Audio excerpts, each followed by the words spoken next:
Hello, কি অবস্থা সবার? কেমন আছেন সবাই? সবাইকে ঈদের শুভেচ্ছা। ভিডিওটা ঠিক ঈদের আগের দিন থেকে শুরু করেছি। আসলে ওয়েদারটা খুবই খারাপ ছিল।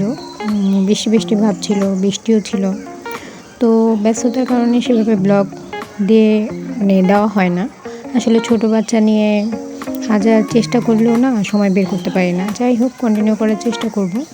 তো ঈদের আগের দিন আমার বাসায় একটা ফার্নিচার ডেলিভারি হয়েছে। বেশ কিছু ফার্নিচার দিয়েছিলাম বানাতে। তো এর মধ্যে হচ্ছে প্রথমে একটা ডেলিভারি করলো ঠিক ঈদের আগের দিন। তো বাসায় নতুন কোনো ফার্নিচার আনলে আমার কাছে মনে হয় যে কাজ মনে হয় দ্বিগুণ বেড়ে যায়। এমনিই তো অনেক কাজ থাকে, তার উপরে দেখা গেল গোছানো বা অনেক বেশি কাজ থাকে। ছোট বাচ্চা নিয়ে আসলে সেভাবে করা হয় না। তো আমি প্রায় চেষ্টা করি ভিডিও কন্টিনিউ করার জন্য, কিন্তু সেভাবে পারি না বা চেষ্টা করলেও পারা হয় না আর কি। তো সামনে হয়তো বা চেষ্টা আছে নতুন নতুন ভিডিও শেয়ার করার।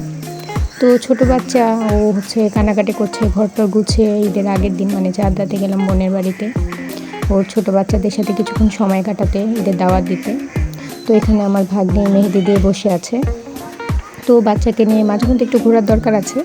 আমি ওকে সেভাবে বাসায় একা সারাদিনই থাকে, তো প্রায় মাঝে মধ্যে চেষ্টা করি একটু সবাইকে চেনানোর।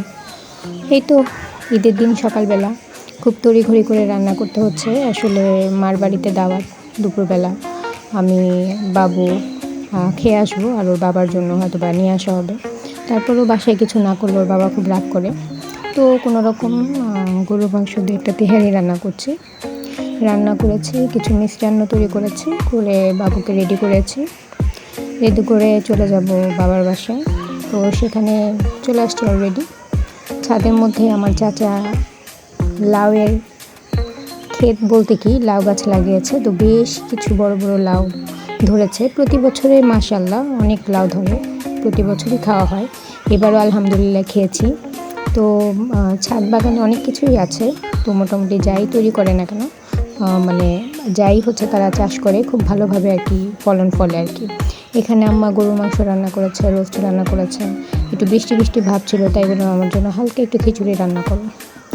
এই তো বাচ্চাও সবাইকে সময় দিয়েছে। এর মধ্যে বাবুর বাবা গ্রামে গিয়েছিল, চলে এসেছে, ফোন দিয়েছে। তো ওর জন্য খাবার কিছু রেডি করে এখন আমি বাসার জন্য রওনা হব। তো চেষ্টা করব সামনে থেকে নতুন নতুন ব্লগ ভিডিও দেওয়ার। আপনারা সবাই পাশে থাকবেন, ব্লগগুলো দেখলে আমার খুব ভালো লাগবে। তো নেক্সটে দেখা হবে অন্য কোনো ব্লগ ভিডিওতে। সে পর্যন্ত সবাই ভালো থাকবেন। আল্লাহ হাফেজ।